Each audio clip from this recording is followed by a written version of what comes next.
Hi, good morning, everybody. We're going to try this thing about having some announcements before the service begins. So I'm Judy Hart, the president of our Board of Trustees, and welcome to those who are here for the first time.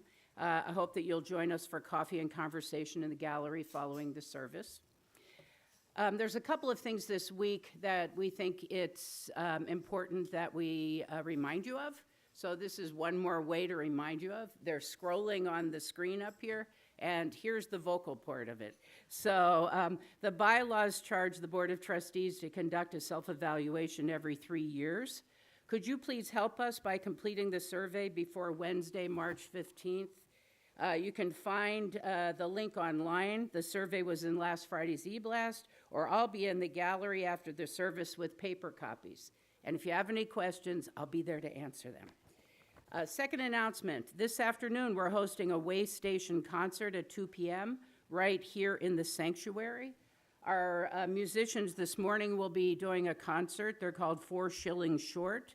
They perform music from the Celtic lands, medieval and Renaissance Europe, India, and the Americas on a fantastic array of over 30 instruments. You're not going to want to miss it.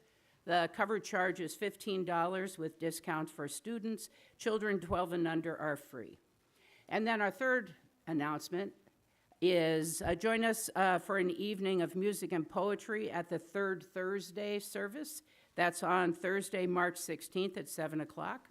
The worship leaders this month are Becky Sate and Christine Davis. And then last but not least, I would also like to call your attention to the March newsletter that you received in your email last week. There are printed copies at the welcome table. The newsletter is one of the primary vehicles that we use to let you know about upcoming events. We have a vibrant congregation with lots of great events happening each week, and we hope that you'll join us. So, thank you. The service will begin in a minute.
Thank you. What a great start for our morning.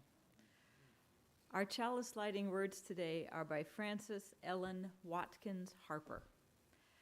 A free-born native of Baltimore, Maryland, Frances Ellen Watkins Harper gave her first anti-slavery lecture in New Bedford, Massachusetts in 1854. Her books of poetry enhanced her prominence, but when in 1859 she wrote an open letter to the condemned John Brown, her correspondence was read by tens of thousands of Americans. In May 1866, Harper addressed the 11th National Women's Rights Convention in New York City, where she sat on the platform with Elizabeth Cady Stanton and Susan B. Anthony. In that speech, she shared this notable quote, "We are all bound up together in one great bundle of humanity, and society cannot trample on the weakest and the feeblest of its members without receiving the curse in its own soul."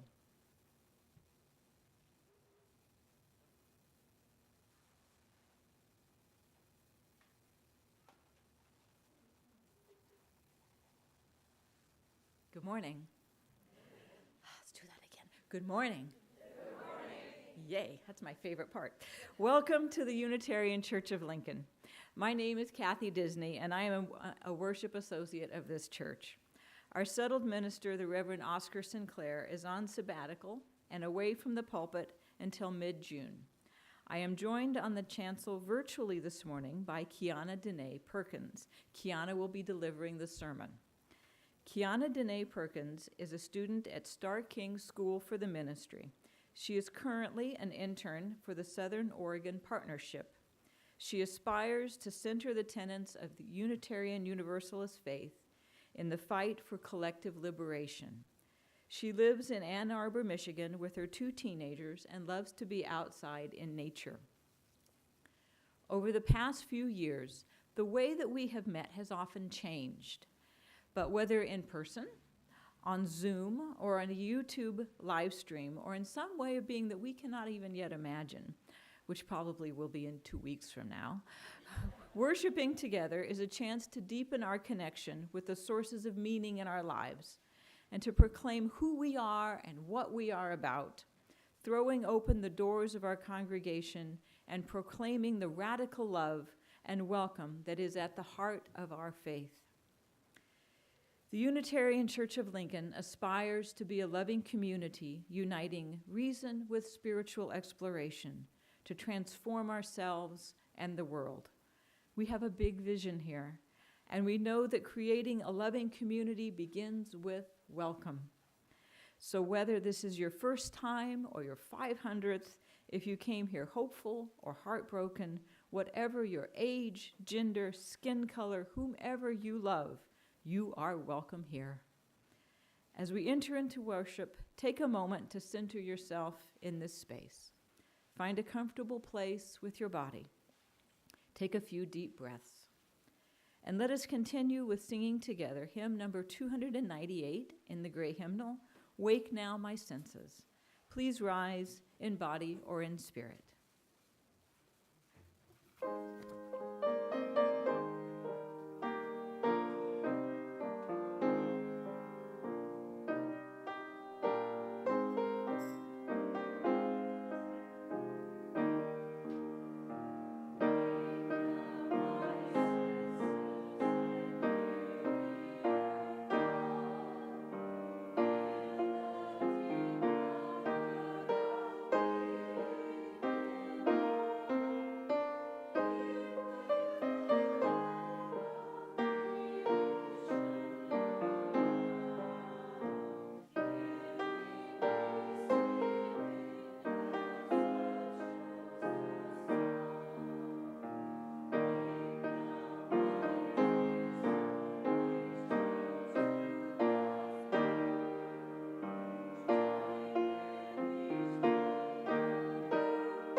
I love it when you do that key change.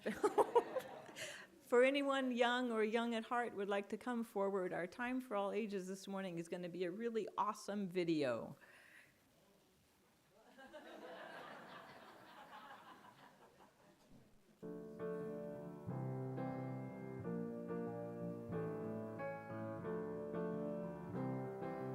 Selections from She Persisted, written by Chelsea Clinton, illustrated by Alexandra Boyger. Sometimes being a girl isn't easy. At some point, someone probably will tell you no, will tell you to be quiet, and may even tell you your dreams are impossible. Don't listen to them. These American women certainly did not take no for an answer. They persisted. After her family fled poverty and the threat of violence in Ukraine for a new home in New York City, Clara Lemlich got a job working at a garment factory. She wrote that the factory's conditions made women into machines, and so she persisted, organizing picket lines and strikes that ultimately helped win better pay, shorter hours, and safer working conditions for thousands of workers, both women and men. She once said, "I am one of those who suffers from the abuses described here, and I move that we go on general strike." After Maria Tallchief's family moved to California, partly to support Maria's dream of becoming a dancer, she was teased by students in school for her Native American heritage, and later was encouraged to change her last name to something that sounded Russian, since many professional dancers at that time were from Russia. She persisted, ignoring all the taunting and poor advice, to become the first great American prima ballerina. She once said, "It never occurred to me to say, it hurts to do that." As a 15-year-old riding a bus home from school in Montgomery, Alabama, Claudette Colvin was expected to give up her seat to a white woman just because she was African American. In her refusal to get up, she persisted in taking a stand for what's right, helping to inspire Rosa Parks to make the same choice 9 months later, an act many point to as starting the modern civil rights movement. She once said, "I knew then and I know now that when it comes to justice, there is no easy way to get it. You can't sugarcoat it. You have to take a stand and say, this is not right."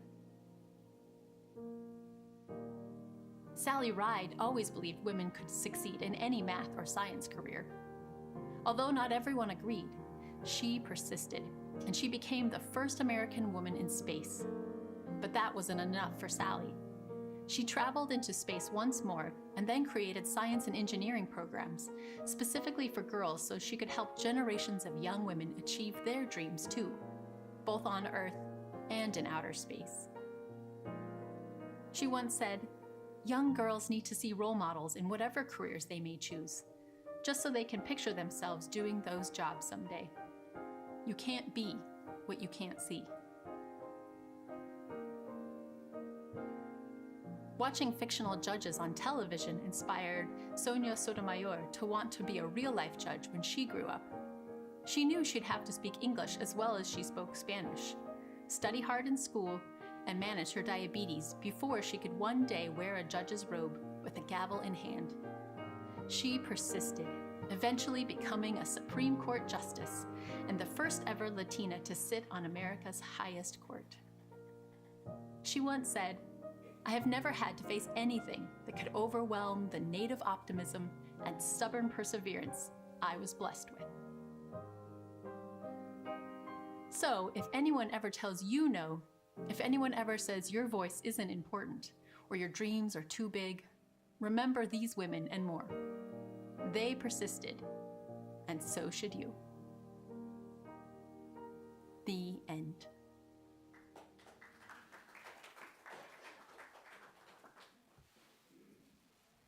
And that is the end of our story. As the children go to their classrooms, will you please rise in body or in spirit and join in singing number 212 in the Gray Hymnal, "We Are Dancing Sarah's Circle."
We need one another, says George Odell.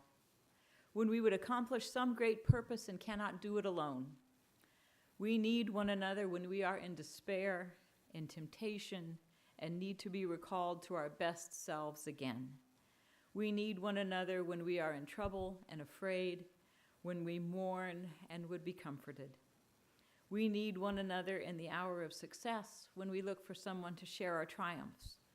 We need one another in the hour of defeat, when with encouragement we might endure and stand again.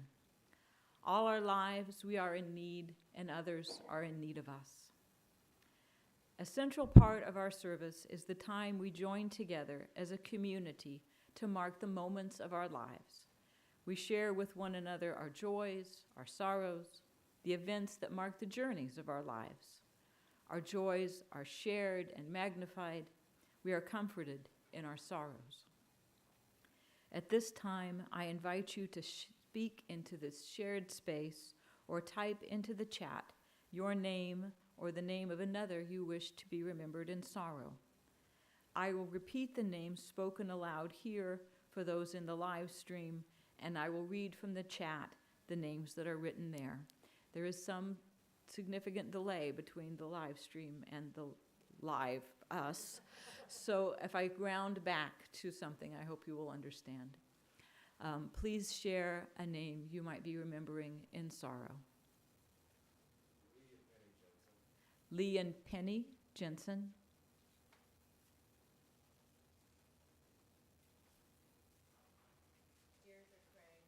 Deirdre Craig.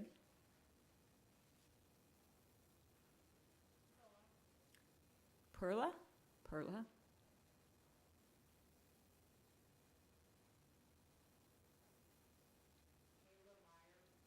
Kayla Meyer.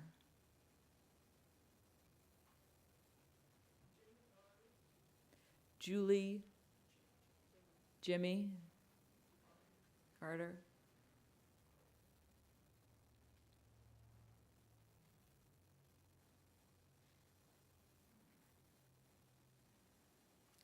Joy is also a part of our community life. I invite you to speak into this shared space or type into the chat your name or another you wish to be remembered in joy.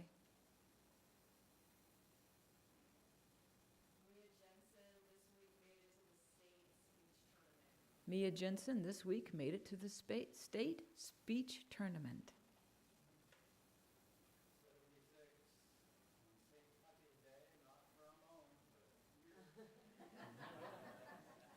For those in the live stream, Tim just said 76 on St. Patrick's Day.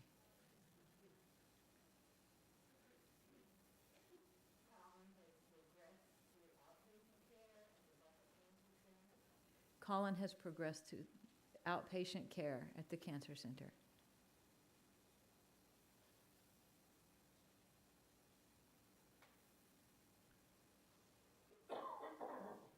In the chat for Joy's, Evelyn Weymouth says, coffee, church, and companions, heaven. And Evelyn has another joy. Joy finally coming out of caretaker burnout. Priscilla says joy for people signing up to make coffee all through March. And I would add joy for sunshine. Some sorrows from the live chat. Amy Radcliffe says sorrow for Wendy. Christine Davis says the family of Mike Delick in Pittsburgh. The Unitarian Church of Lincoln says L, whose kitty went across the Rainbow Bridge yesterday. Denise Dickinson says Ricky. Let us lift up these names and those just as keenly felt but unspoken, and hold them within the care of this community in a moment of shared silence.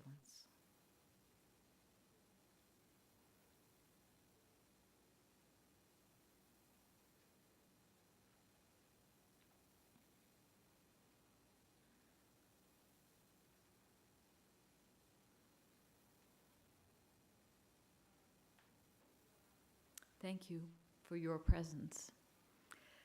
Please remain seated as we enjoy this beautiful rendition of hymn number 396, I Know This Rose Will Open, sung by the Reverend Glenn Thomas Rideout.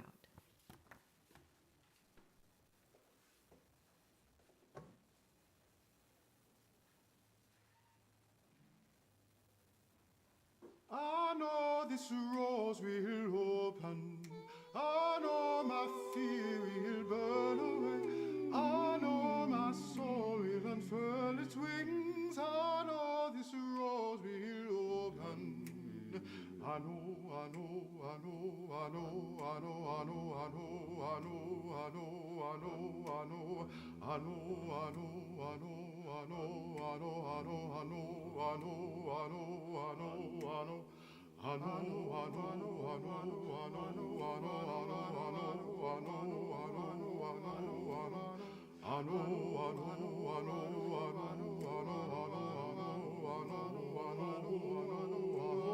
know this rose, I know this rose, I know my fear, I know my fear, I know my soul, I know my soul will unfurl its wings.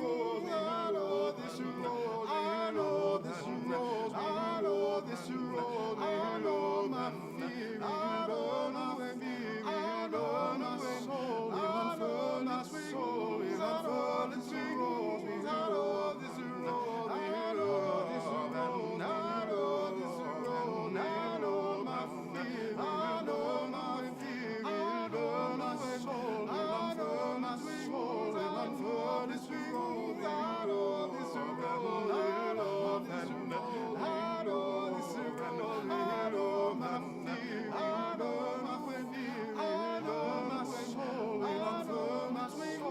Unfurl its wings. I know this rose, I know this rose, I know this rose, I know my fear will burn away.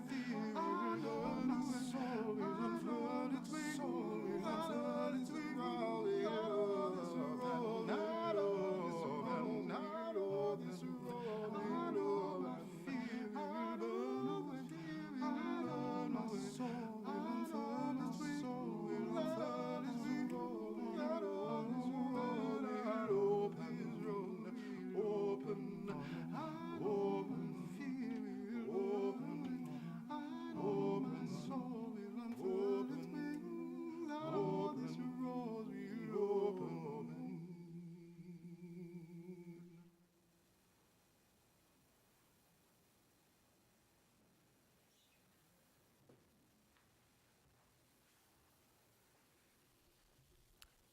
Each week, we take up a collection to support the work of this church and our partners in the community.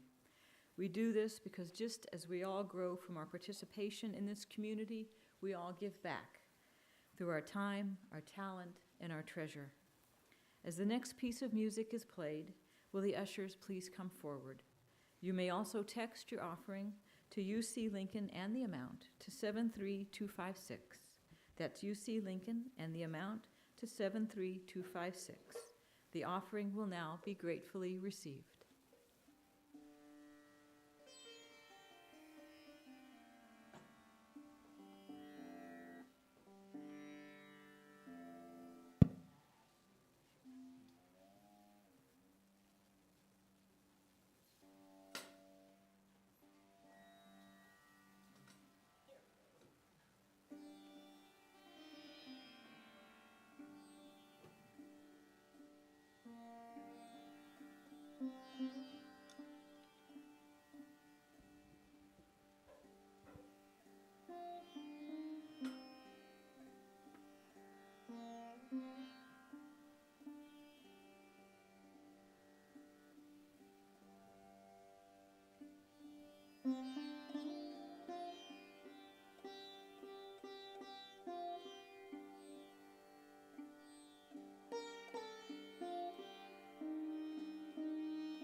beautiful.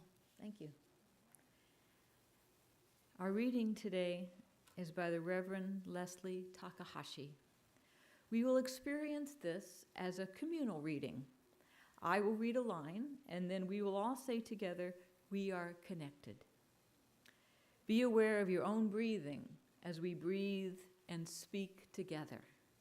Take a deep breath. Settle your feet onto the floor in a comfortable position.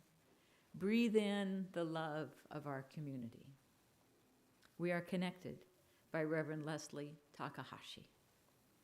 Despite distance and fear, we are connected. Despite loneliness and change, we are connected. Across different experiences and lives, we are connected. Even in the face of the inevitable losses of life, we are connected. When we wish to laugh, we are connected. When we need to mourn, we are connected. Across a nation divided, we are connected. Even when we dance alone in a room, we are connected. In the heat of the sun, we are connected. In the glow of the stars, we are connected. Across the limits of our imagination, we are connected. Even when nature trembles, we are connected.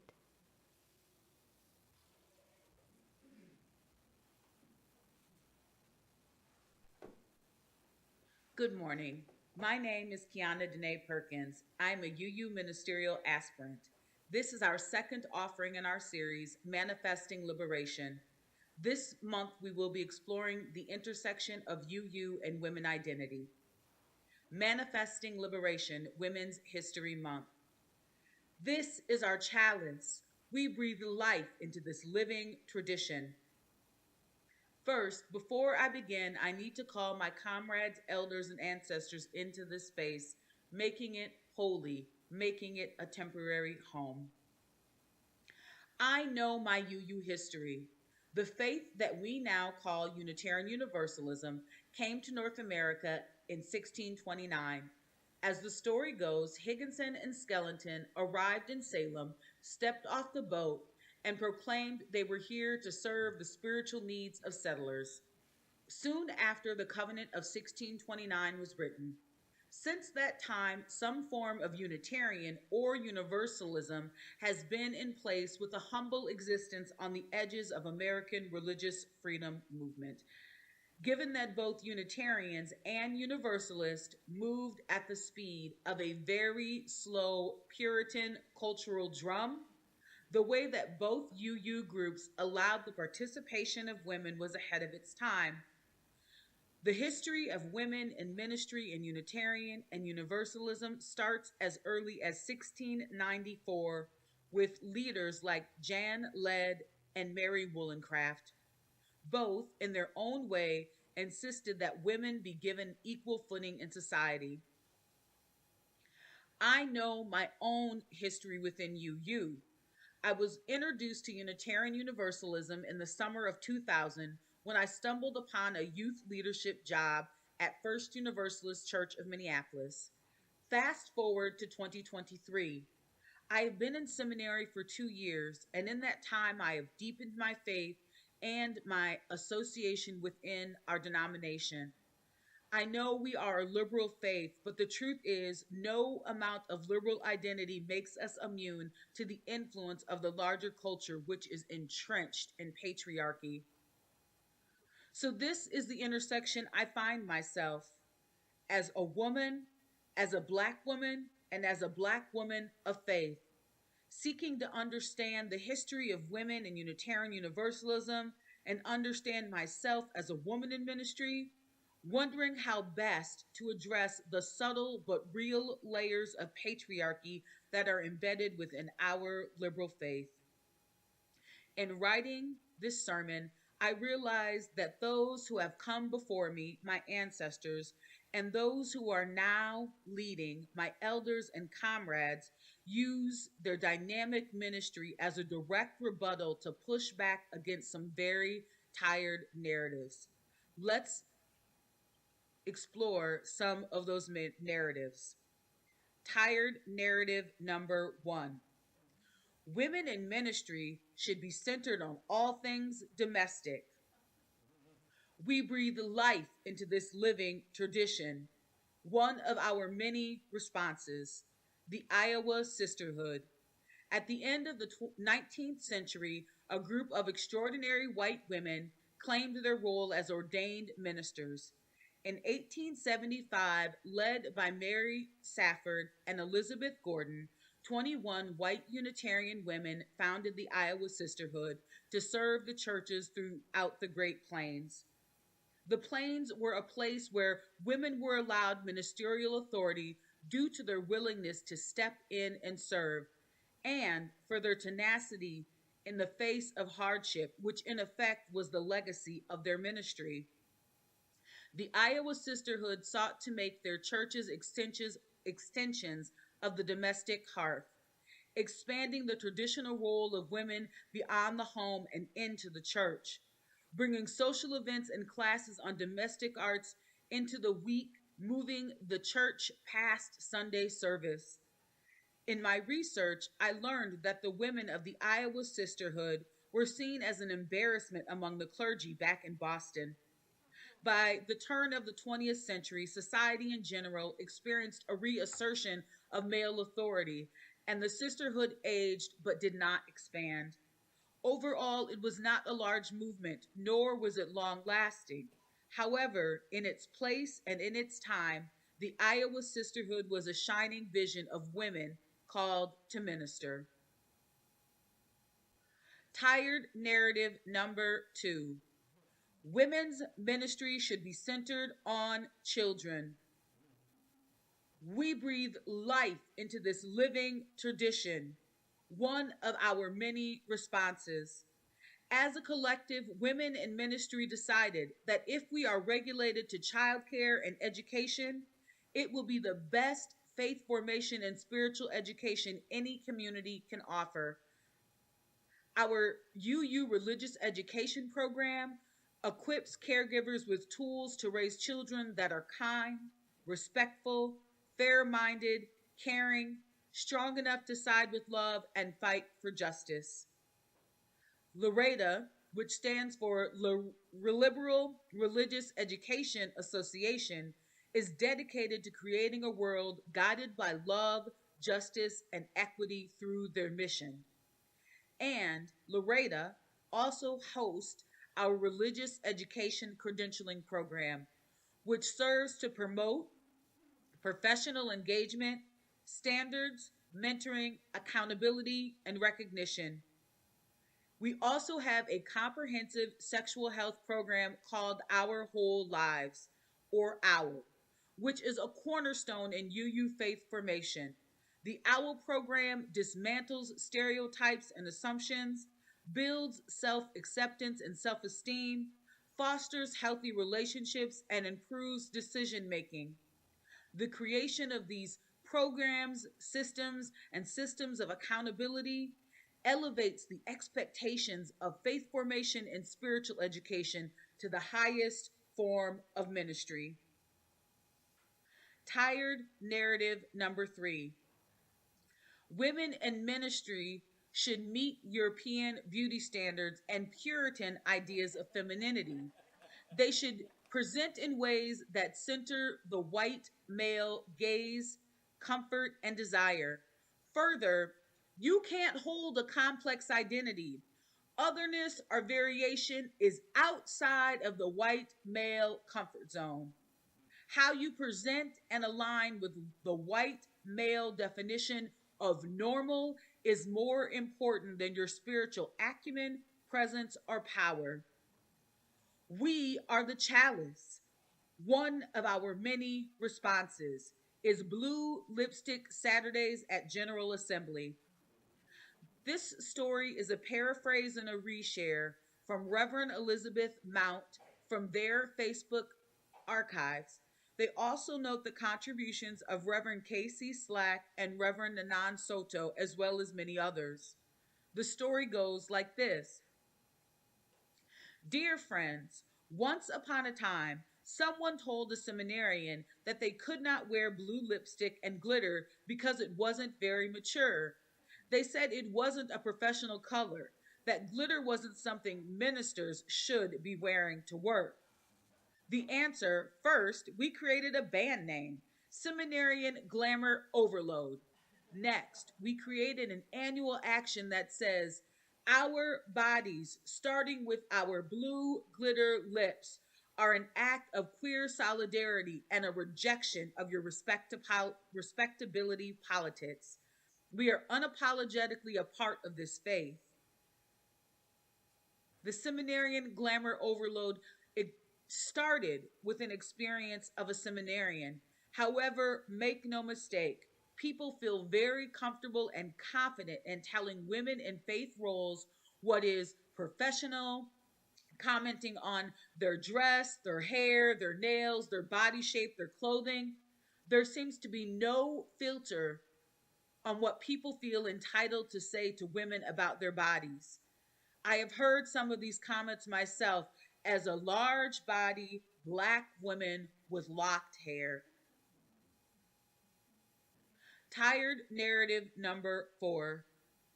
Black women can be ministers. However, their lived experience as Black women should never be acknowledged, factored in, or adjusted towards.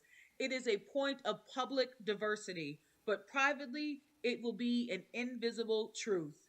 Further, my ministry should never reflect my experience as a Black woman.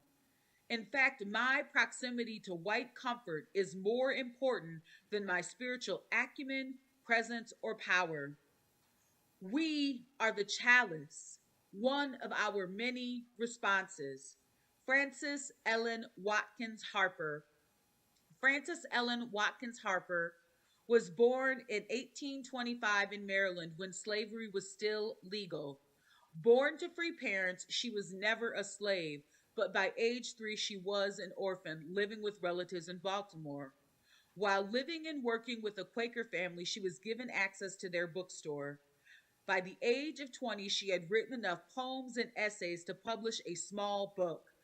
The abolitionist papers began publishing her work, and in 1854, she gave a public lecture on the education and the elevation of the colored race. Her words helped Americans across racial lines understand their common humanity and common yearnings. She shone a light on the injustices so that others might see it more clearly. In May of 1866, Harper addressed the 11th National Women's Convention in New York City, where she sat on a platform with Elizabeth Cady Stanton and Susan B. Anthony. In that speech, she shared this notable quote: "We are all bound up together in one great bundle of humanity and society." Let me start that again. We are all bound up together in one great bundle of humanity, and society cannot trample on the weakest and feeblest of its members without receiving a curse on its own soul. Tired narrative number 5. Women in ministry can be parents as long as their ministry takes priority over their parenting. We are the chalice, one of our many responses. UUA President and Mother, Reverend Dr. Susan Frederick Gray. Reverend Susan received a Master's of Divinity in 2001 from Harvard Divinity School. Her campaign for the UUAA presidency centered around 3 themes: spiritually vital, grounded in relationship, and organized for impact. She was elected to her 6-year term at the 2017 General Assembly held in New Orleans. In her role as president of the association, she acts as the principal spokesperson and minister at large for the UUA. She has presided over our denomination during the time of COVID-19, which is not over, but in the later stages. She gave us spiritual direction and social direction on how to navigate the police killings of more bodies than I care to name. She was unafraid to condemn the January 6, 2021 attacks at the Capitol, and she is currently overseeing the denominational process of reviewing and reframing Article 2 bylaws, principles, and purpose. Along with her husband, Reverend Brian Frederick Gray, teenage son, and family dog, she lives in Cambridge, Massachusetts.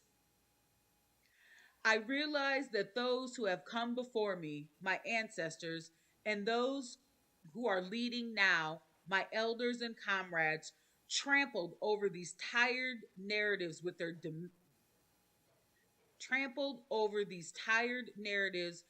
dynamic, impactful ministry. Friends, I wish I could say the time of UU and patriarchy was over, but even in my journey to ministry in 2023, the messages are still very clear. How I perform domestic life, how I caregive my own children and those of the community, my ability to assuage white comfort, how I present and align with the white male definition of normal, and my ability to make my Black womanhood invisible is the most important part of my ministry. Not how I am in relationship with the divine, not how I live my life in aspiration to our principles and values, not how I honor covenants and our sacred sources, not how I treat my family, friends, colleagues, or the community I serve. What does all of this mean, and how do we apply it going forward? Here is what I know to be true as a woman, as a Black woman, and as a Black woman of faith. I am here to take up space. I am unapologetic in my body, in my intellectual hunger, in my divinity. I am not small. How I love and live is big, whole, and holy. I aspire to breathe life into this living tradition. I stand in the shadow of women in ministry who came to rise, thrive in both their womanhood and their faith. I am proud to be a part of the legacy of the Iowa Sisterhood, who showed us the value of ministry beyond Sunday service. I am humbled by the work of the UU religious educators and Loretta that continue to prove that our skills, strengths, and talents rival that of ordained clergy when it comes to spiritual power and impact. I am grateful for the call-in by my queer kindred, redefining beauty and what is acceptable, teaching us how to be proud of our unique identities and presentations that exist outside of the white male gaze. We are the chalice.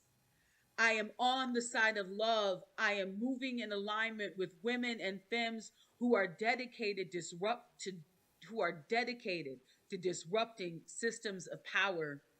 We claim our femininity in all of its flavors, and we claim our divinity in all of its iterations. We are not here to be small, easy, and palatable. We are women of Unitarian Universalist. We are woven into the fabric, and we are dedicated to service. We are living our values, which are independence, equity, transformation, pluralism, generosity, justice, and most importantly, love. This is our chalice, and we are breathing life into this living tradition. Ashe and amen, my friends. Ashe and amen.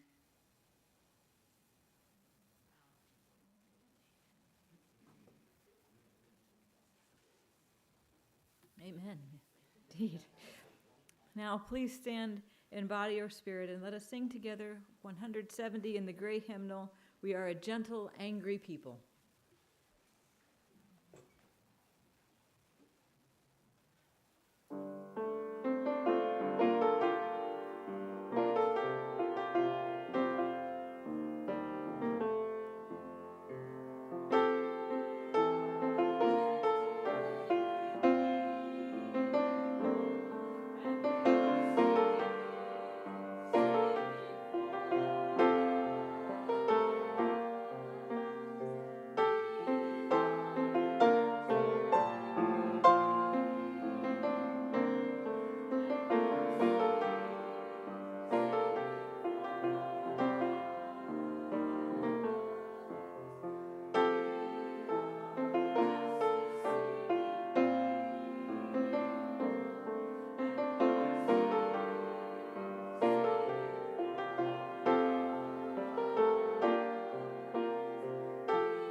Our closing words are by the Reverend K.Q. Johnson. We are fitted for this day. We are the ones we have been waiting for. We are not perfect, but we are perfectly fitted for this day. We are not without fault, but we can be honest to face our past as we chart a new future. We are the ones we have been waiting for. May we be bold and courageous to chart that new future. May we have faith in a future that is not known. We are the ones we have been waiting for. We're going to finish this service with a song by Aileen Vance based on the words of Dr. Martin Luther King. We added a verse to it, and I hope you enjoyed it. We're playing a concert at 2 o'clock this afternoon, as Kathy said. And I'd love to have you join in the chorus. Oh, children, don't you get weary. Walk together. Believe in the dream. When the way gets rough, we will make a new way. Let justice roll down like a mighty stream. We'll do it a few times we'll. at the first chorus.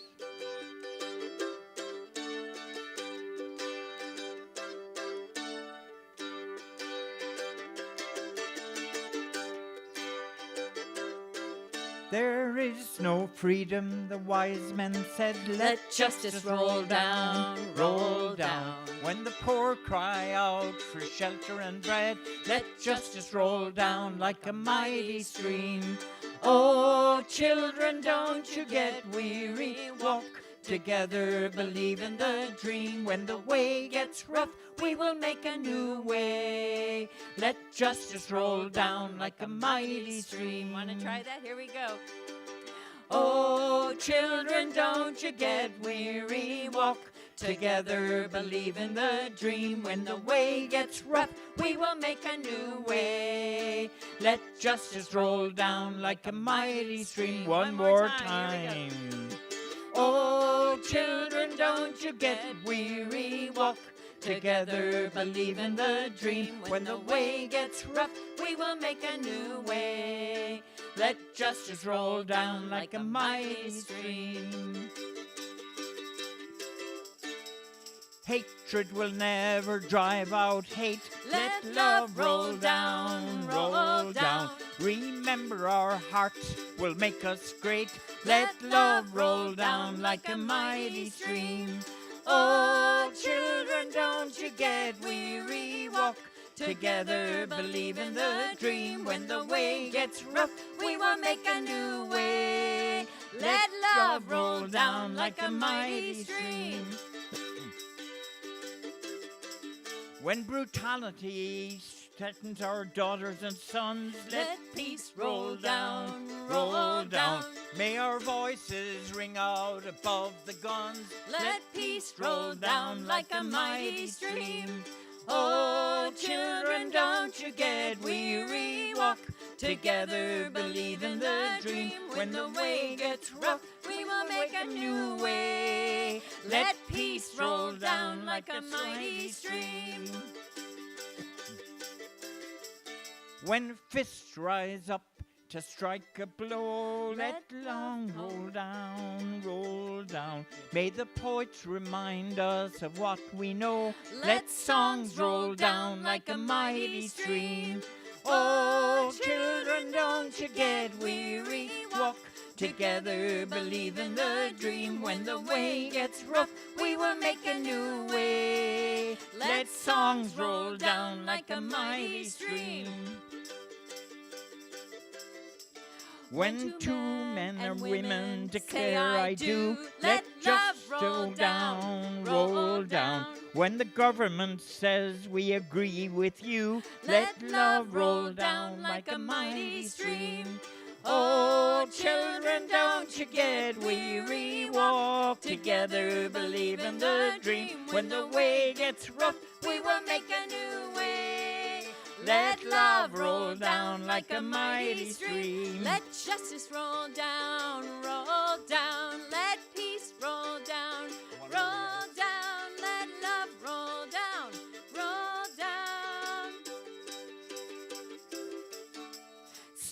by step, and one by one, let justice roll down, roll down. They can kill the prophet, but the dream lives on. Let love roll down like a mighty stream. Oh, children, don't you get weary. Walk together, believe in the dream. When the way gets rough, we will make a new way.